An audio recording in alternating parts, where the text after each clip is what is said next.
That's all code stuff. We have a very interesting subject this morning, and of course, it'll probably be interesting and unsolved when we finish, because it deals with one of the most curious and neglected areas of human research, and that is the magnetic fields, not only of man, but of the universe and of the smallest atom. The beginning of the study of magnetism can be traced back to Egypt, and the staffs and wands of the ancient priests were instruments of magnetic conjuring. Also, we find the Greeks used it, and among the Greeks and early Egyptians, we have the first understanding of the nature of magnetism. It was used principally in healing. It was well known to Pythagoras, who gave us considerable information on the subject, which was promptly forgotten by everybody else. Then we have little knowledge of it, except through the Arabs. The Chinese were aware of it because of the discovery of the Meredith Compass. But for the most part, it was neglected until the 17th century, when it became involved in the story of Rosicrucianism. The alchemists, the Rosicrucians, and the Hermetists all were unfolding phases of magnetic theory. The first, probably in more modern times, to use it for healing purposes was Paracelsus of Hohenheim. It was also used strongly by the Rosicrucians and written about in considerable detail by Robert Flood, who was one of the great Rosicrucian apologists. It was also very well known to Athanasius Kircher, the great Jesuit scholar, but for the most part it was ignored. Then we come down a little later and we come upon a curious instrument, Mesmer's magnetic tub. This was a kind of tank in which many people put their feet at the same time, held hands, and created a battery out of the water in the tank. It was studied carefully by Cagliostro. It is also known that it interested Saint Germain profoundly, but it annoyed Benjamin Franklin all to pieces. He was never able to like the idea at all. After the developments of Mesmer, which were promptly denied by nearly every field of science, the matter dropped into comparative obscurity until more recent times, when within the last 20-25 years it has been revived strongly. And it's this revival we want to talk about a little this morning, because it is one of the most interesting phases of our study of life. It is interesting that we should use magnetism so continuously and yet never really understand what it is. The older folks of the Greek and Egyptian period represented the human being as contained within a kind of bubble. This bubble was referred to also by the physician and who did the human atmosphere studies, Dr. Kilner of the University of Liverpool.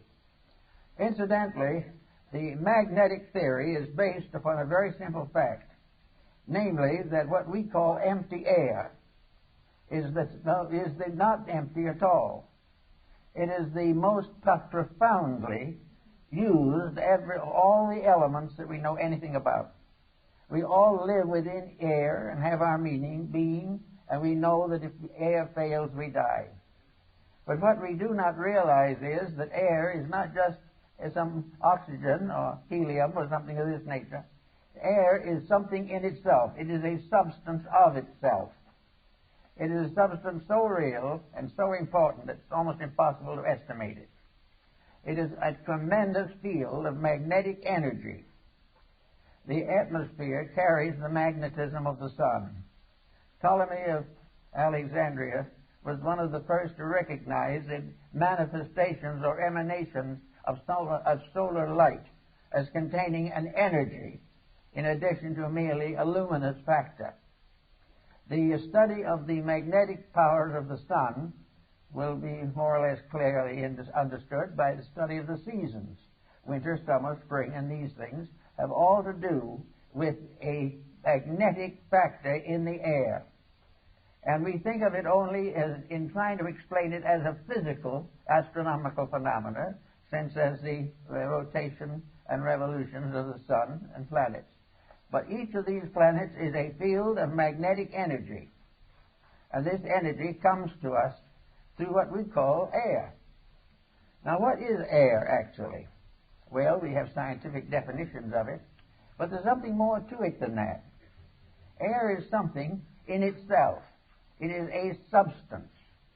It is not only a condition of climate or of weather, it is a basic factor in the contributions which make up existence.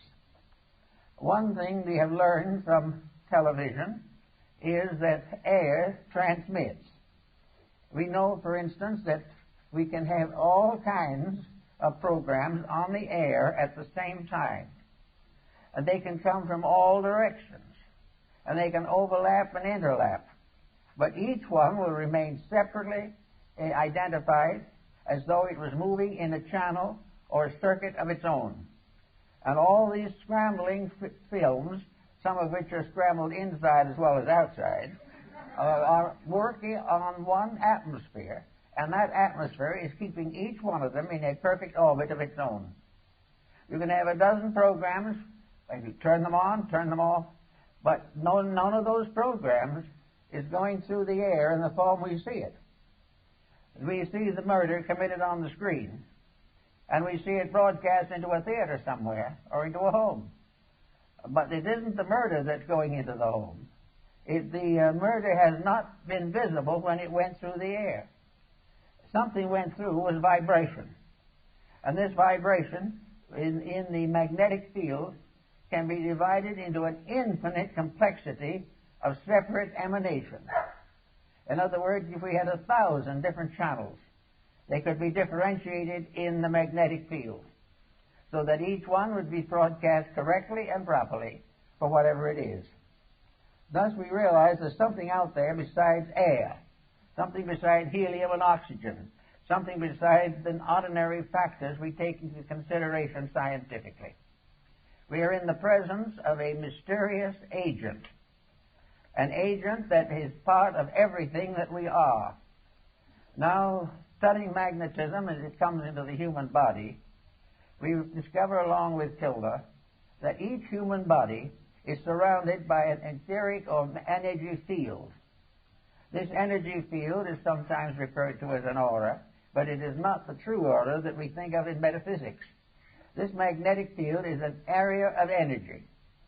This area of energy forms an egg-like atmospheric sheath around the physical body, usually extending 3 to 5 feet from it in each direction. This energy field is the basis of virtue, because this energy field depends for its reality, its serviceability, and its protecting power to mood, emotion, thought, and the attitudes of the person around which this magnetic field is gathered. In other words, the individual, if they are normal, if mentally, emotionally, and physically they are keeping the rules, this magnetic field forms a tremendous protection. It is normal, it is healthy, it is constantly able to handle infections and all kinds of difficulties. It will help to heal wounds. It will help to recover the use of functions and organs. And if we are deprived of some part of the body, it will try to compensate for it. As long as the individual takes proper care of his magnetic field, it will serve him. Now, this is a phase of morality that is generally overlooked. It is assumed that these magnetic fields are something you don't pay much attention to. They're there, maybe they'll help a little. But the truth of the matter is that practically the whole survival of the individual depends upon maintaining the integrity of this flow of energy into the magnetic field. This energy comes from the sun. It comes through a mysterious energy tube in the magnetic field.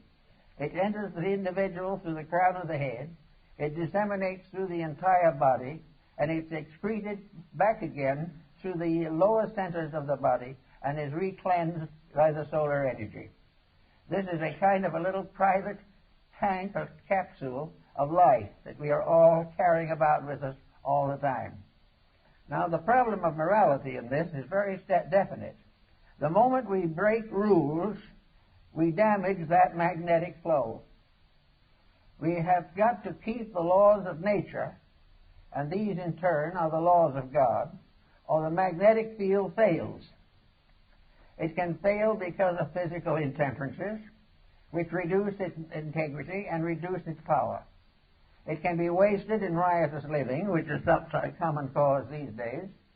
It can be variously destroyed by moods, by attitudes, by fears, by complexes. It can be destroyed or damaged by alcohol, drugs, narcotics, all kinds of things. But if this field is damaged, it immediately reacts into health. It damages the individual's vitality. It makes him more easily subject to contagions and infections, and it definitely shortens the life expectancy. Now, if this is so, why do we want to consider it as a moral factor? In other words, what is morality? To the ancients, it was obedience to the words of God or the laws of God. In more modern times, with more intelligent people, it is obedience with the evident will of deity as manifested in creation. Virtue lies in whatever builds up the magnetic fields. Vice is that which tears them down. No human interception can interfere with this in any way. Therefore, if we are good, it's not because the book says we should be. It's not because it was thundered by the laws on Sinai. It is because we keep the rules of the integration of the human structure. That we use the magnetic fields correctly and protect our health and our happiness and our well-being in that way. Now, we think of the magnetic field as surrounding the entire structure of the body, as Kilner shows in his work on the human atmosphere, and Babbitt also in his study of the atom. This, however, is only a phase of it. Each part of the body has a magnetic field. Each unit within the individual has its survival in a unit of energy. And this unit of energy is present in the smallest subdivision of imaginable space. It is in the tiniest atom. There is no such a thing as a dead particle in the universe. Even if it is killed by something, the very disintegrating process is a symbol of life energy. Therefore, we are confronted with the natural problem of realizing that virtue is to keep the law of the energy field. Now, the law of the energy field, just by coincidence, is also the law of integrity.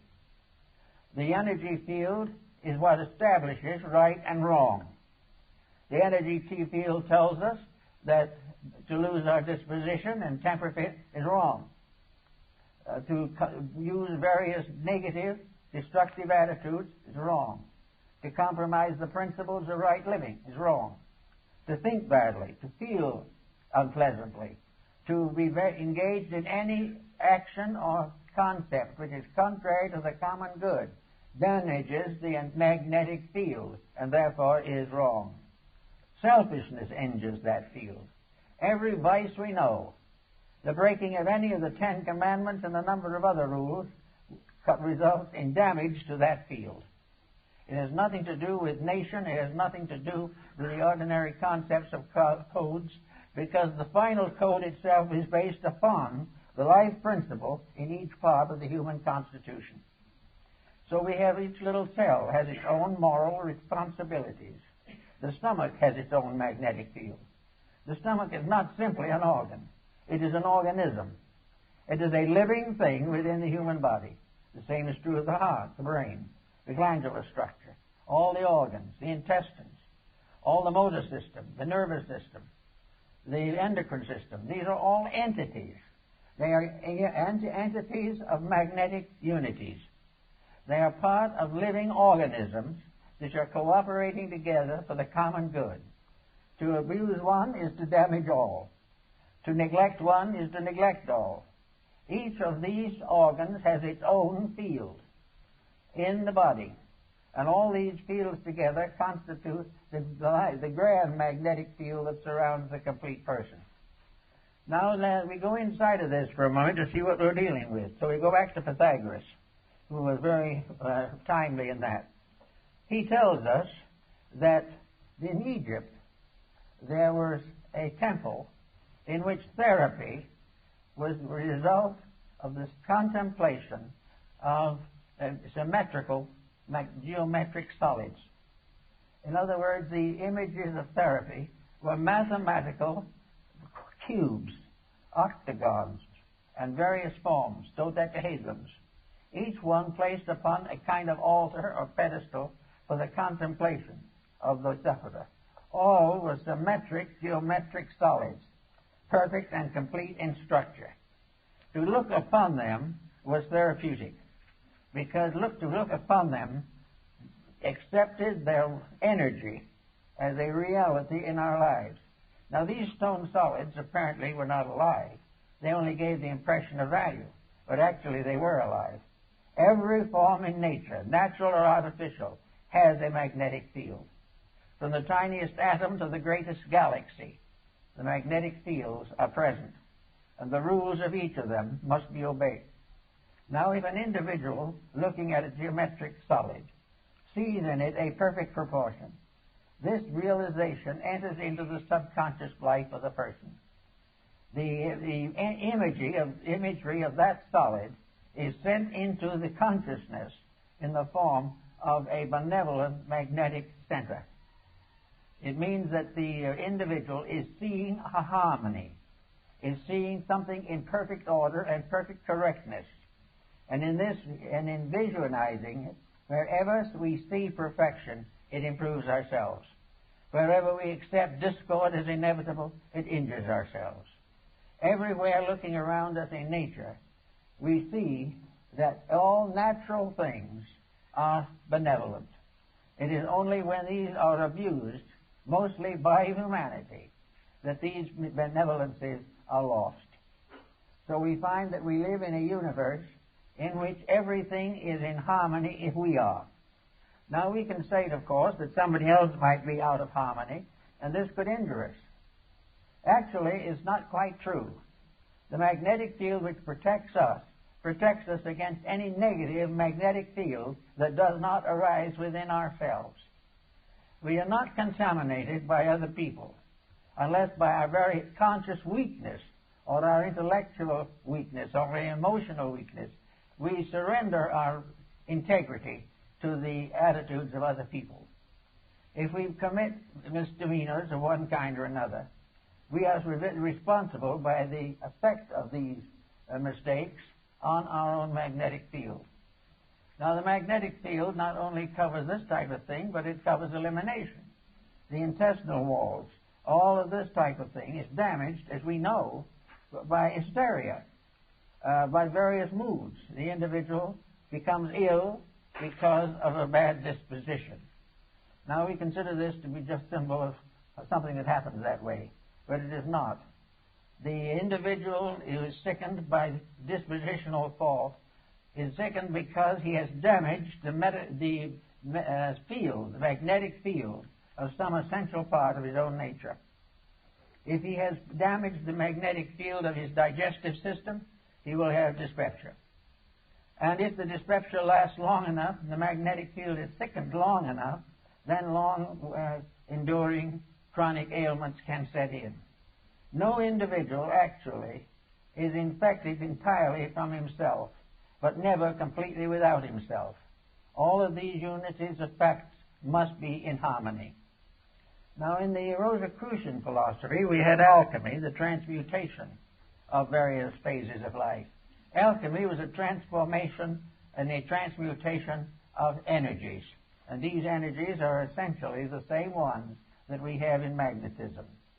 We therefore have a constant realization that everything we do and everything that we see and have has values of its own.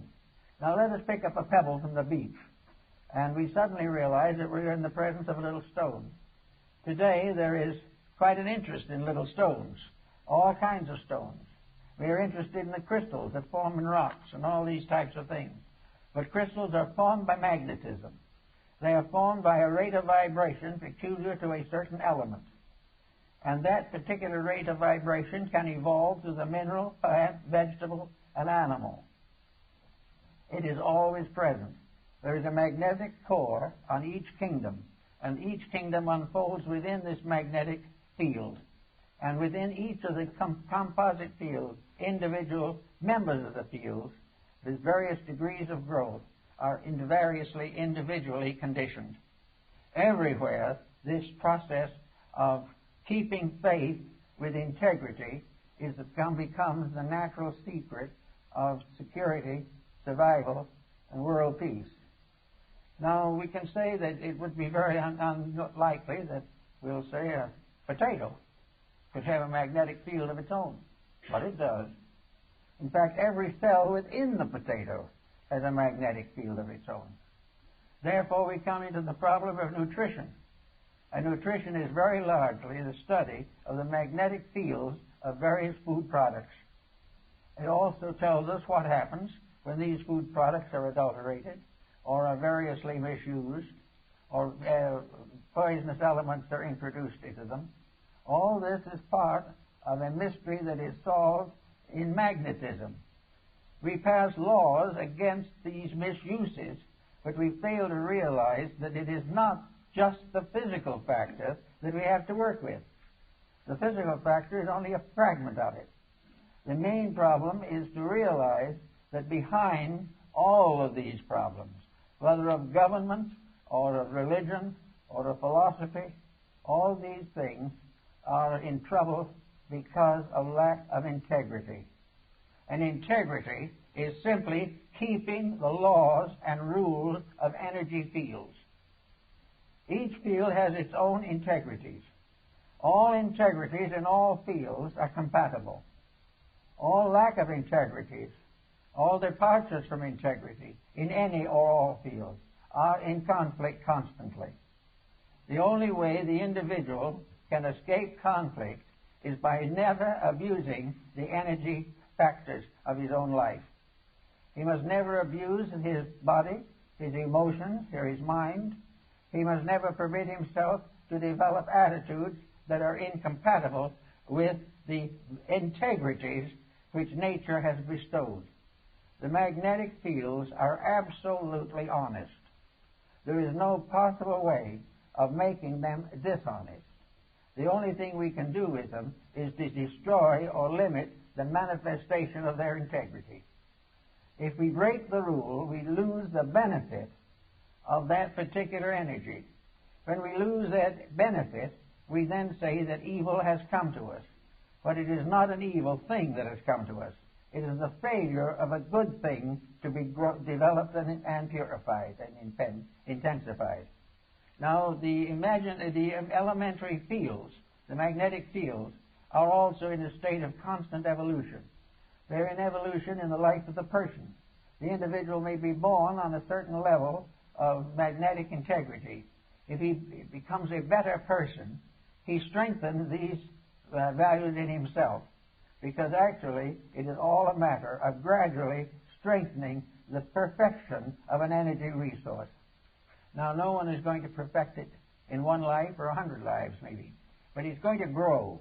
And the more integrity grows, the more rapidly the individual becomes harmoniously adjusted to the principle of life to which he belongs. In our world at the present time, we're in a sad state in which practically everyone has broken every conceivable rule. We are living day by day trying to live off the profits from our own mistakes. And this is not really profitable. We are not realizing that this has nothing to do primarily with the theology. This has nothing to do with laws of government. This has nothing to do actually with our legal codes. It has to do with the relationship of energy to its proper ends and purposes. We know what it's supposed to be. We know what it's supposed to do. And we know that it isn't accomplishing that. Now, they would say that something we might say as integrity is not a thing. It is something, an attitude. It is an approach to a thing. But this is not really true. Integrity is also a magnetic field. Everything is. Sorrow is a magnetic field. Ocean water is a magnetic field. Everything that has an existence has a magnetic field. It may have one that is not even visible, And the whole of our atmosphere, the whole of the world in which we live, is one mass of magnetic interplays. But as long as these are kept honest, they are all compatible. And a universe in which there was no dishonesty would be free from every infirmity. But it's not possible as yet to achieve to this. But we can achieve to varying degrees of it, and we can exceed and excel the amount we are born with if we decide to stay with it for the duration of our lives. Therefore, we can look around us and see what constitutes a magnetic field. Let us take, for instance, our television industry, which is in very poor shape at the present time.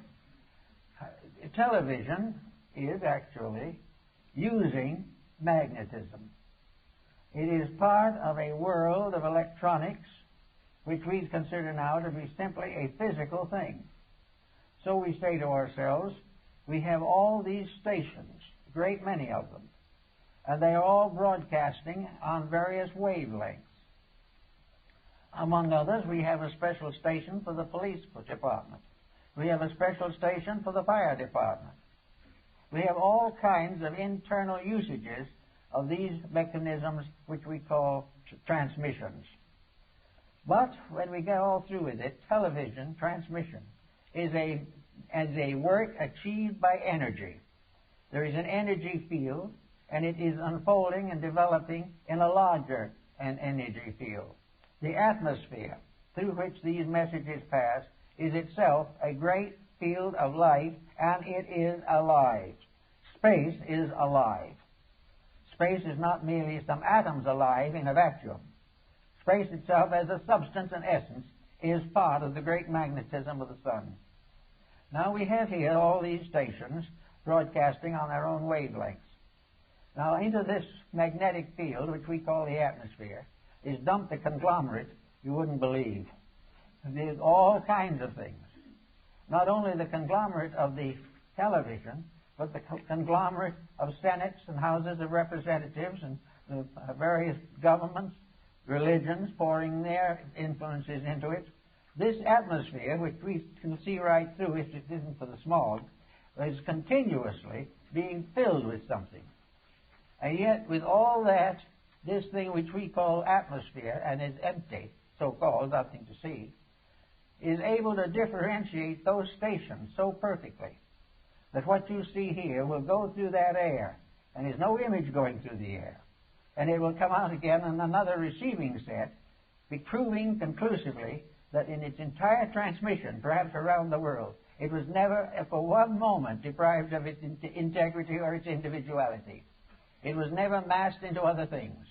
Now, occasionally we make a mistake and try to put too many things on one channel, but that is up to us. If we do it right, there'll always be a channel. For anything, we want a channel that way.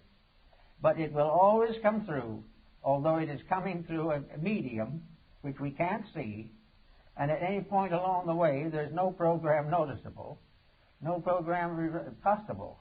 But at a proper point, a receiving station can recreate that particular program in all its detail, although it was passed through maybe thousands of miles of so-called empty atmosphere.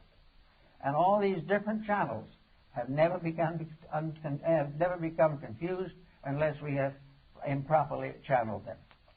So we have all this proof that there is something out there in space. Now that what's out there in space is also subject to toxin. We can say that some broadcasts are toxic.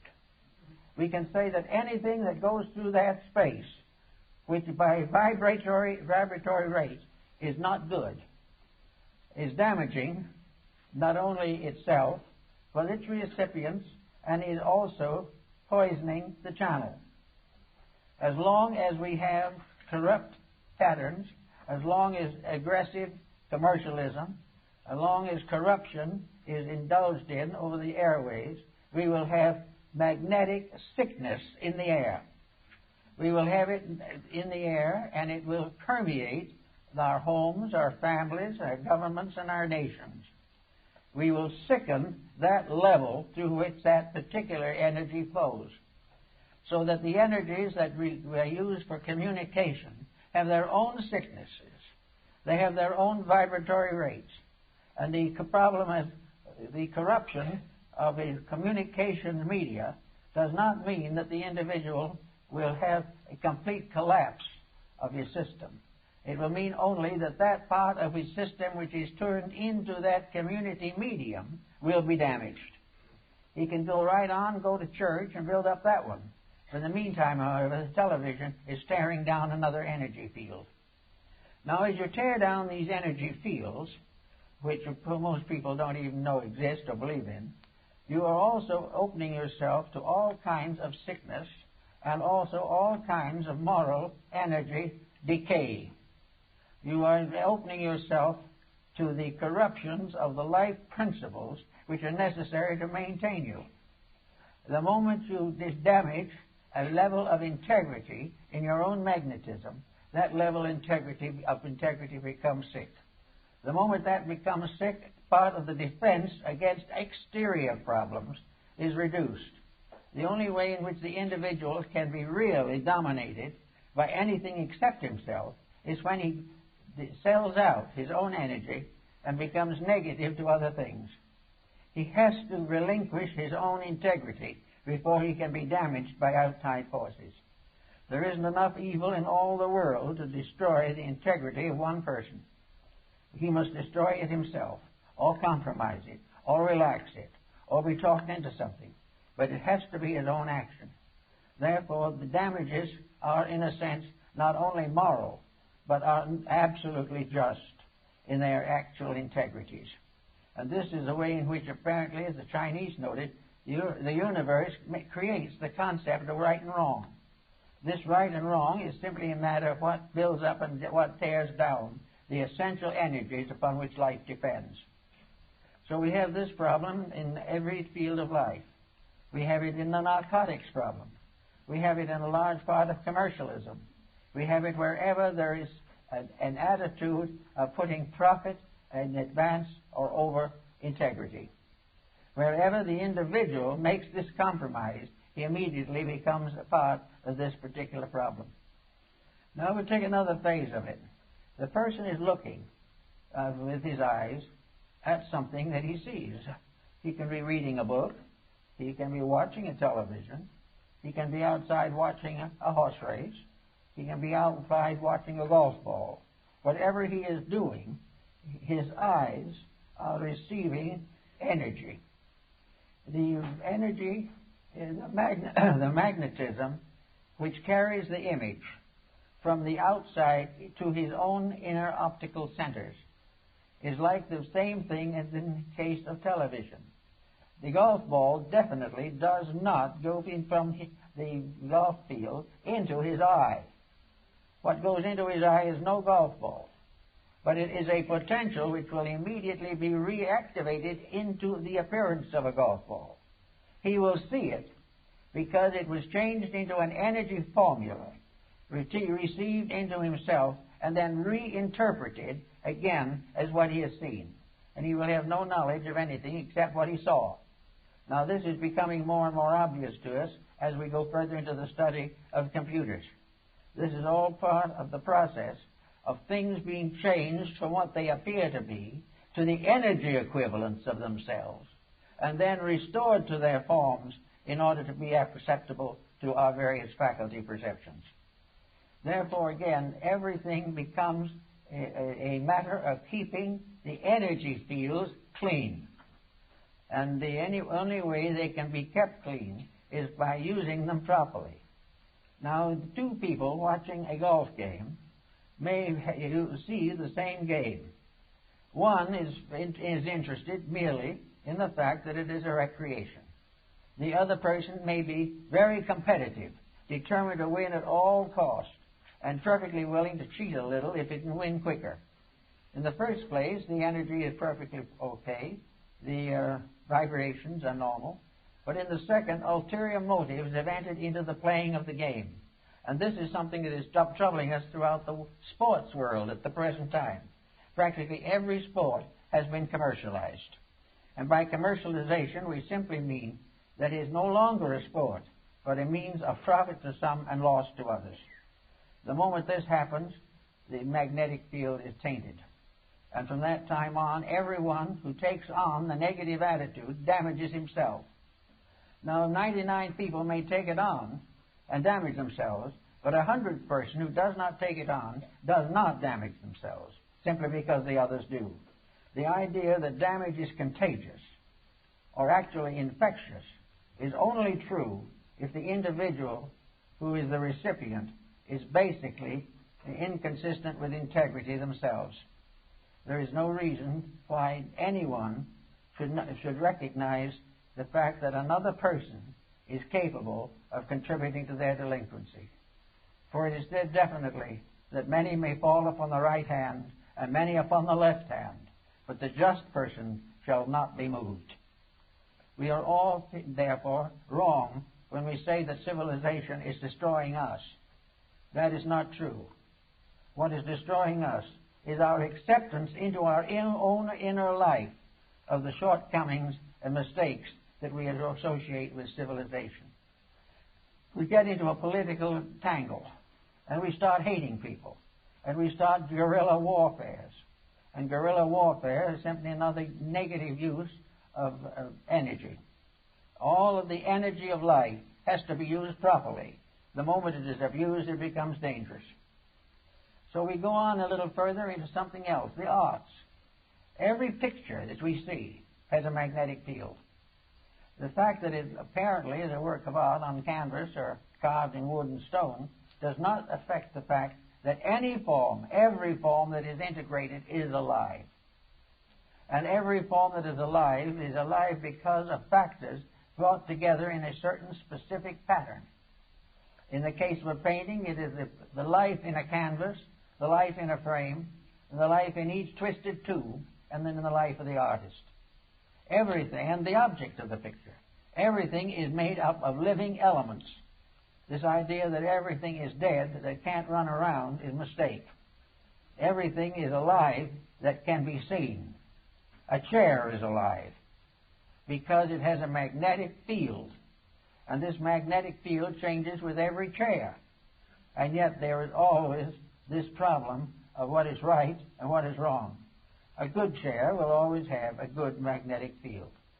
A chair which we destroy by misuse will be destroyed, and we will suffer in our magnetic field for this act of destruction. Everyone is responsible for the destruction or the mistake that he causes. And in every case, the object of that mistake is either nullified or broken down or discredited in some way. So we go on, we take a little look around, and we see pictures. Well, we see the Venus de Milo, the armless wonder, and we wonder if it has any magnetic field. It certainly has. It has magnetic field, and we can revive that field in ourselves every time we think of it. If we've ever seen the picture, that picture's image or the statue itself will be with us as long as we live. It's what we do about it is not very much usually, but it's there. It's a fact. And if the picture is good, and the painting is good, and the carving is proper, these all add to the goodness of things. If an artist, however, starts a career of corrupt art, he is damaging his own magnetic field, and he is damaging the magnetic field of those who approve of what he has done and accept it. That is the reason why the censorship of integrity is important to art, music, and every other field, because it is part of the inevitable laws of life. Incidentally, therefore, where we find hard rock and these things which are becoming dangerous, our doctors tell us they are dangerous, our neurologists tell us they are dangerous, and all that, but no one has really managed to think why, except noise is unpleasant, or noise is dangerous to small children. The real damage is to the magnetic fields. The magnetic field of the small child can be so badly damaged that it can never really recover. Because if it happens before it has the age of consent, before it reaches up to the point where it chooses its own life, it has to be dependent upon someone. And the person upon whom it is dependent is also damaged if they do not demand integrity. Wherever the integrity is damaged, the one who causes the damage is the primary one who must pay. And if the individual causes his own damage, then he is the one that must pay for it. But the damage is not in the building or in the rock or in the stone. It is in the magnetic field. It is in that part of ourselves which we depend upon to maintain our various integrities. Today, neurosis and other emotional ailments are very frequent, and we have to give considerable thought, therefore, to the causes of these things. We look around us and we see a generation which has lost all sense of value because it doesn't even believe in value. It also has been corrupted by the example of a previous generation that has torn down most of the ideals and dreams with which the civilization has been built. The only way we can really get to this would be through a reorganization of our science of energies. We would have to have a full and scientific study of all of the energy fields that are involved in human life. We would have to therefore come to the conclusion that there is no problem in which these fields can be evaded. And as these fields are all essentially right, and the diversion of this to something else is wrong, we then have the basic value of virtue, the basic value of doing it right in the first place, or what we might call a reformation. A reformation is nothing but a reform of the use of available energy. Everything is energy. Atomic bombs are energy. The oil spill in Alaska is energy, waste energy, and abuse of energy. All these things. And they all arise from something being wrong in the integrities of life. We have compromised principle by going away from the energy values. So we go back to the individual now, and we find him standing in the midst of his own magnetic field, with his structure protected by the constant radiating force of outflowing energy, an outflowing energy that vitalizes everything from the center outward and nourishes the solar system, which is the human body, from the level of the sun, as in astronomy. The ancient astrologers believe that these energy fields originated in man himself, and that the source of all the energy fields in the human body is the heart. That this is the thing from which all else radiates. Therefore, the most dangerous of all corruption is the abuse of love, abuse of friendship, abuse of integrities, abuse of fidelities, and abuse of those things of benevolence, mercy, and compassion which are associated with the heart. As those energies remain firm, the heart radiating out to the circumference of the magnetic field of the body is completely protective. It will be practically impossible for anything to damage it in the area where it is functioning properly. There may be other functions which is not yet perfected, but if the individual is basically honorable, he will be able to perfect these without too much trouble. Actually, however, if these energies are wrong, if the individual begins to hate somebody, or an individual breaks a friendship from selfishness, or an individual breaks his friendship for advantage or gain, for physical or economic gain, immediately this defense is down. The individual who cheats has lowered his defenses against being cheated in his own turn.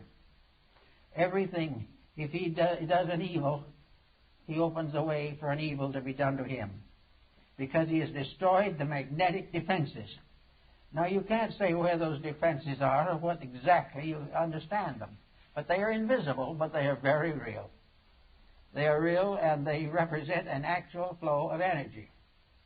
Now, in the Middle Ages, we had magic come into this too, and we realized something that is seemingly coming back to us today, namely that inanimate objects have magnetic fields. Therefore, stones, trees, everything we can think of is subject to magnetic existence. And these magnetic existences are radiant. They convey meaning and value in all directions. Therefore, we know why Paracelsus made such a point of certain talismans and things of that nature, because he believes that they had to do with the magnetic field. He was the one, probably, who first made the use of dew in an effort to gather certain magnetic values from it. He lived in Switzerland, where the dew is very heavy, and he put glass plates out on little stands, and on these glass plates at night, under certain positions of the planets and the moon, he gathered the dew, impregnated with the vibrations of the planetary positions at the time of the exposure. These materials he bottled and labeled exactly as he would an ordinary medication. And he gave these to the sick when an ailment arose that required this type of medication. He therefore developed something that was almost the same as a very high degree of homeopathy, where natural remedies derived directly from nature without conditioning of any kind were suitable to correct certain difficulties which might arise from the depletion of natural resources. This is the same as almost every other phase of life. Religion, for example. Every building, every church is a living entity. Every bank is a living entity. Every war office is a living entity. These things are not merely buildings. They are embodiments of attitudes. Everything is alive with the quality for which it was created. The war office is tied to war. The bank is tied to banking. But banking is a living fact.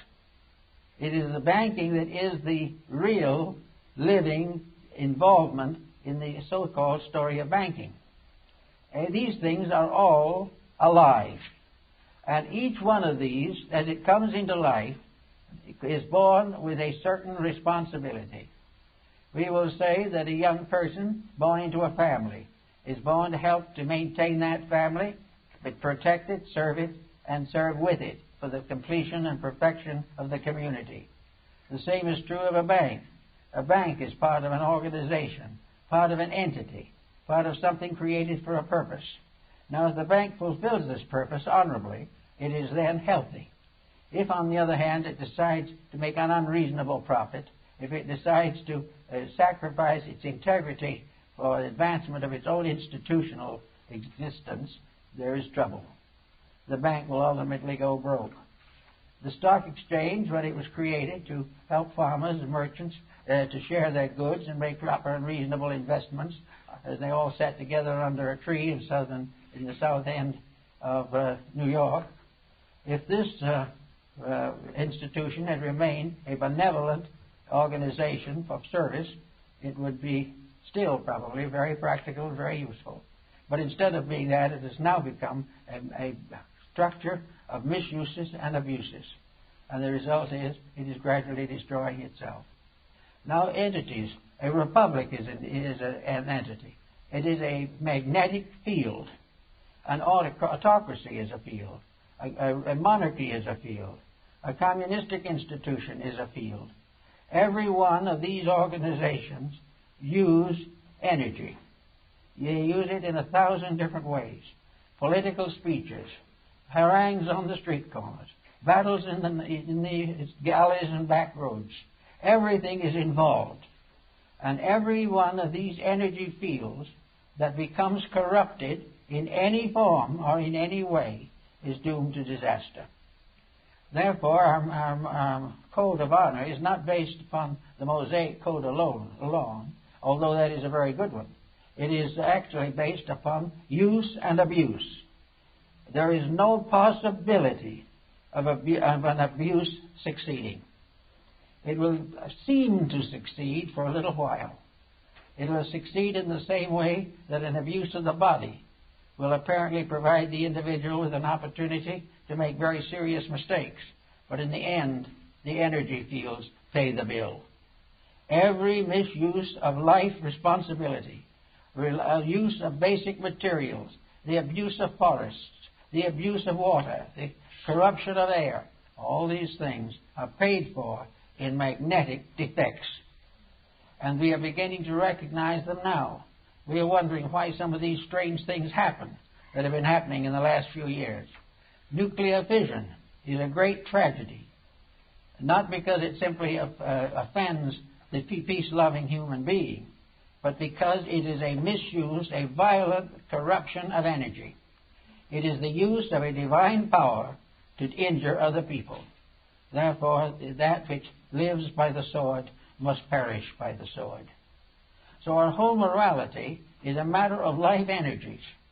It is a matter of gradually bringing all our intemperances into patterns of usefulness and creativeness and constructiveness. It is the gradual victory of a friendship over animosity. It takes the stranger out of existence and puts the friend in its place. Everything is part of working towards an harmonious balance of the natural resources of the solar power. Everything can be used to advance the common good, but everything that is used to destroy will be destroyed by its own destructiveness within itself. Now, another phase of that is now coming into focus very strongly in the problem of general reformation in human relationships. We have today a problem of marriage, divorce, adoption of children, all these different moral issues. Now, we're going to have to finally settle down, and every person will have to decide whether he is going to fulfill his own purposes or whether he is going to obey the laws of nature. If he obeys the laws of nature and understands them, things will be solved. If he keeps on doing as he pleases with no consideration for values or for the rights and purposes of nature, he will be in trouble. Everywhere it is energy that must be properly used. Now we have now considerable emphasis upon the creation of new energy symbols, and this is more or less an interesting phase of our problem. The ancients used all kinds of symbolic designs to indicate energy. They had their pentacles and their signs and their symbols and their images, and in metaphysical thinking, philosophical thinking, there was a great emphasis upon meditation and the mantras and mudras of the esoteric doctrines. These are very important. But now comes the question. Meditation is a mood for the distribution of energy. The power of meditation has to do with the use of magnetic energy. Therefore, the problem of meditation is very simple. You say to yourself, I want to develop a higher grade or higher level of integrity. Therefore, through meditation and the dedication to the highest principles that I know, I will achieve a great improvement in character. Now, this is very good, proper. It's been followed by sadhus and hermits for ages. It has been followed by early Christian monks for nearly 2,000 years. Therefore, there's nothing wrong in meditation. But someone, out of the smartness of something, decided that by meditation he could also accomplish a certain amount of selfish fortune for himself. I know one individual who taught high disciplines for the sake of improving socially, making a wealthy marriage, increasing in business, dominating other people, and was doing very well with it. One day I got a telephone call from the local hospital. This individual was sick. So he went down. I said, well, what seems to be the trouble?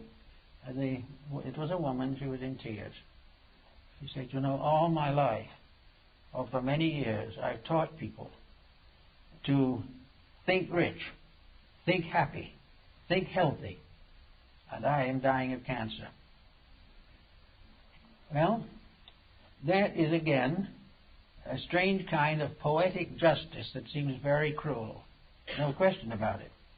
But the individual has broken the rules that associate with magnetic energies. The rule of all possession is right use. The use of all esoteric doctrines and disciplines is for the advancement of the common good. And when we start meditating for a fortune or something, we are headed to trouble. because this is contrary to the proper use of magnetic resources. Magnetism is a great field of energy available to all. The price of it is simple. Earn it. You've got to be right, and all the energy of space is available for the right use that you can make of it. And as much as the right use you can understandingly create at the proper time. But the moment the individual becomes selfish or self-centered, the magnetic field of his own body begins to fail. Kilmer pointed out that there is great difference in these matters, and other scientists have noted that where selfishness comes into a religious situation, there's always a disappointment. And where we are selfish in marriage, where we are selfish in relationships, we are destroying the defenses of our own magnetic field. Now, actually, there is a certain poeticness in this injustice on these particular problems. The individual who is selfish and abuses the field loses the protection of his own life against the selfishness of others. If he loses his own protection, then the selfishness of others can move in on him. And if he tries to take something from another, he also opens the door for that person or some other person to take something from him. It is reciprocity. Energy is the most important and priceless of all ingredients. It is something that everyone needs and must have. The waste of energy, the abuse of energy, is the abuse of the magnetic fields. The moment they are abused, they fail us. And very often the failure is a kind of poetic justice. It is something that happens that we can't explain.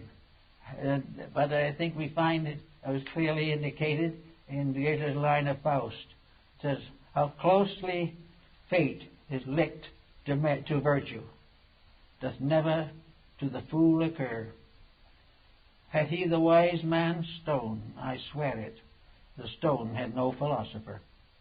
Wherever we have skill, we have knowledge, we have unusual abilities, we have been given good educations, we have been perhaps by good parents advanced in as much morality as possible, and then we go out and immediately sacrifice all that we have gained or has been helped to, we have been helped to have on our own personal selfishness. That means no wise man's stone for us.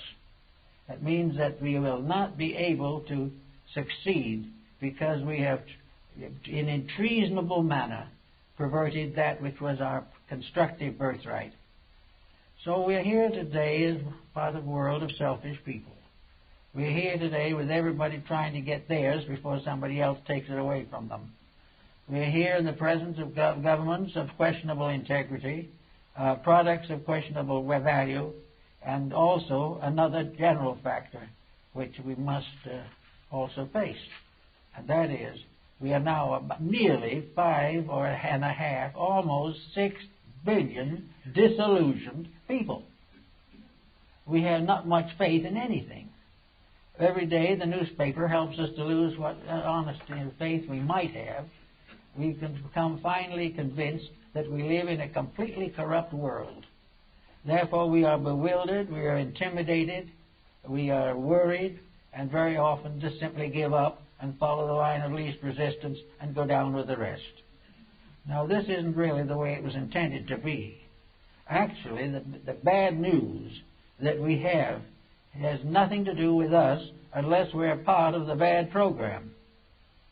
Now you might say, well, it's nicer to imagine a world in which we could all work together.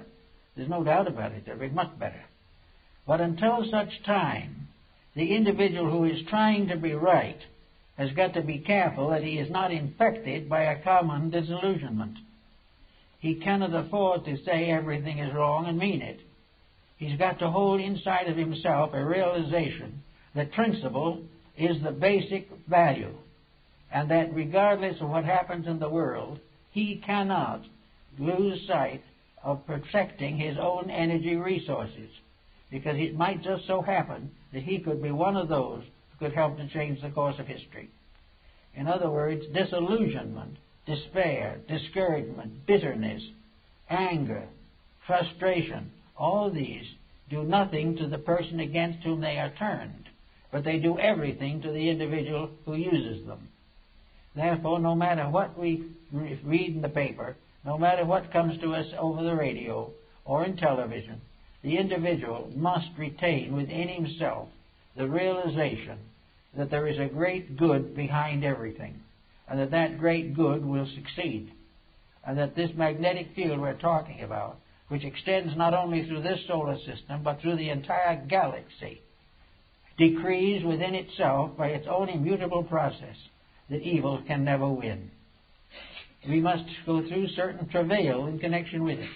We have to finally learn to our own satisfaction that we can't do it badly and be well off. But until such time, values never change. Never will we be punished for what somebody else does. Never will we be rewarded for the virtues of others. We must achieve these things ourselves through our own efforts, through our own integrities, and through our own dedications. And all of this is added up in a mysterious bank account, which is called energy or magnetic resource. It is there to serve us. It is there to serve the individual who does wrong. But if the individual does wrong, the service collapses.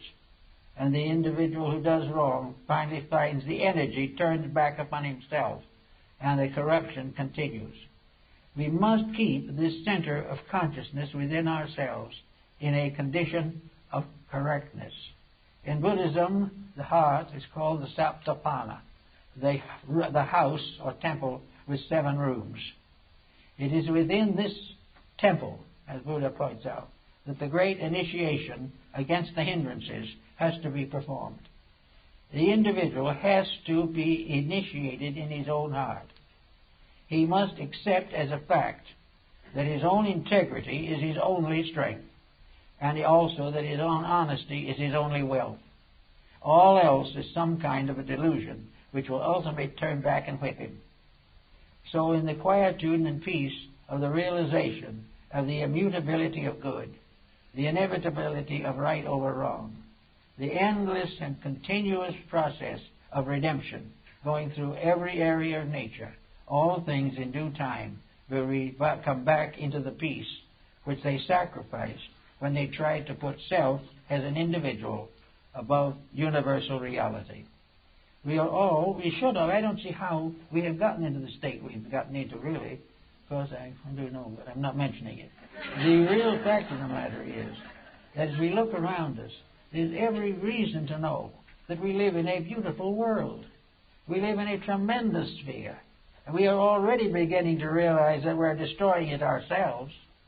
It is not some vast cosmic power that says we have to be selfish or that puts a profit against principle. These things don't exist in nature. We know that with moderation, with integrity and dedication, we could all live in peace and another 5 billion could live with us. But the way we are doing, we are sacrificing everything for a bowl of pottage. And if we continue to do this, the energy resources will be reduced. We're worried now about changes taking place in the atmosphere, that the overload that we are throwing against our natural resources is beginning to endanger us. Now we can go under our own skin and see that the same thing is happening inside of us. The overloading of our body with the problems and processes of modern living obviously is going to result in destitution and death. We cannot afford to waste the magnetic field of the body or destroy it any more than we can afford to destroy the one of the earth. If we're going to run out of petroleum someday, we're also going to run out of the ability to recuperate from ailments if we dispose of and waste our recuperative power. The magnetism which helps digestion can be destroyed, wasted by corruption. When we take into ourselves dangerous foods, dangerous attitudes, or when we eat with a dangerous mood, we are endangering ourselves. And when the world does these things, the world endangers itself. And we will not be the first civilization, as I said in India, the great mother, the earth, has cast many civilizations from her back. Everything that goes beyond a certain point is destroyed because it breaks up its relation with its energy supply. It no longer is fed primarily by magnetism, because it's magnetism in the food that feeds us, it's magnetism in the air that we breathe, it's magnetism in the earth that grows our vegetables, and it is magnetism in our souls that makes us hope for good. All the things we want, all the things we believe in, are energy dependent. And the use of energy is the most important thing.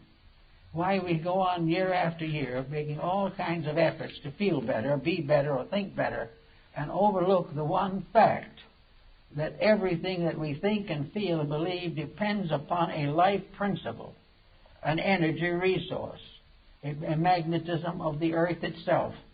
And that while this is destroyed or while this is abused, we will have the earth becoming more and more sterile. We have air no longer fit to believe. We will find the energies we have wasted lost to us forever. All these things require just one new concept, and that is that religion is basically the proper use of resource. It is to use the privileges that we have been given for the greater good of all of us. We have been made gardeners in a beautiful garden, and we've let it go to weed. We have been given a beautiful planet, and we've subdivided it and sold it for profits. The original purpose was that we should become a wonderful group of human beings working together for the good of each other and the glory of the universe. We are being prepared for a bigger job than we have, but we are flunking the examination at the present moment. We are not doing what we should do. Everything that comes along is measured in profit. Everything that comes along is measured in freedom from responsibility, when energy is something that we must be responsible for, or we will waste it forever, or as long as we can. By the time forever comes, there won't be much energy left. But all this is a lesson in the morality of values. It is a lesson in the fact that we are the keepers in a garden. We are the gardeners in the garden of Allah, as the Muslim calls it. This is a beautiful garden that has been given to us, and we're letting it go to weed. We had a beautiful world with wonderful materials, so we dig under the earth and create materials to create war, death, and destruction. We have little gardens that we could have beautiful times sitting under our own palm tree, but we are fighting to take everybody else's garden away from them. And when we finally find a small plot of land that we might be able to use, we find the real estate agents have priced it 10 times its value. All these things are all little things, but they all add up to the loss and waste of magnetic resource. They are the failure of the individual to protect the source of his own life, the source of his own future, and the breaking of the laws and rules by which he must compare his own needs with the needs of others. It is only when we work to protect the toadstool as well as the nation that we can have peace in the world. We must protect the small things, because each of them is a energy resource.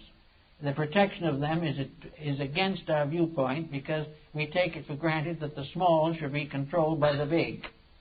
That small things, like humble people, are made to be exploited. This is not true. Everything in life is made to be used. Nothing is made to be abused. And the individual who abuses any part of life is contributing to the common cause of destruction.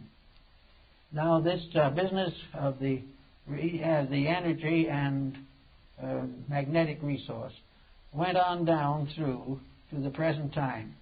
And now we have a new measurement for it, and that is the development of a large group of electrical devices, by means of which it becomes apparent to us that it is possible for the human being to make use of any energy as he sees fit. Now, the instrument that he has within himself is infinitely more wonderful than any television or any computer can possibly be. We can have a computer do everything, and it is alive. Don't for a minute think it isn't. But it is alive in a field of energy. It has a life. It can propagate itself. It can develop itself. It can grow up. It can grow old, and it can die. because it is all part of an energy usage. But in all of these usages, let's remember that the individual is humanity's prime asset. The individual is here to grow. And in growing, he grows by helping everything else to grow. The moment he goes into negative competitive relationships with everything else, he destroys himself. So out of a great brotherhood involving potatoes, diamonds, computers, television, music, everything is part of a magnificent harmonic pattern. But the individual has forgotten or neglected to mature his own inner life. He was given religion in the beginning to help him to build an internal life, for religion was nothing but a statement of the rules. It wasn't a doctrine, it was a statement of the laws that have to be obeyed. Man has gradually disobeyed these rules, and now he questions the reality of religion. But he has never been able to prove that the religion was wrong. It was merely inconvenient. It prevented him from being as selfish as he would like to be. This being the case, he's in serious trouble. But out of all of this, we hope, with the coming of the next century, that we're going to find the real basis of our understanding.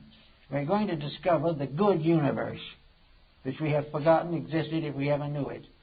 We're going to suddenly realize that galaxies and stars and systems in space are not just simply something out there to provide us with energy to run motors with, or that we're going to solve all the problems of nature if we get a photograph of ourselves standing on Mars.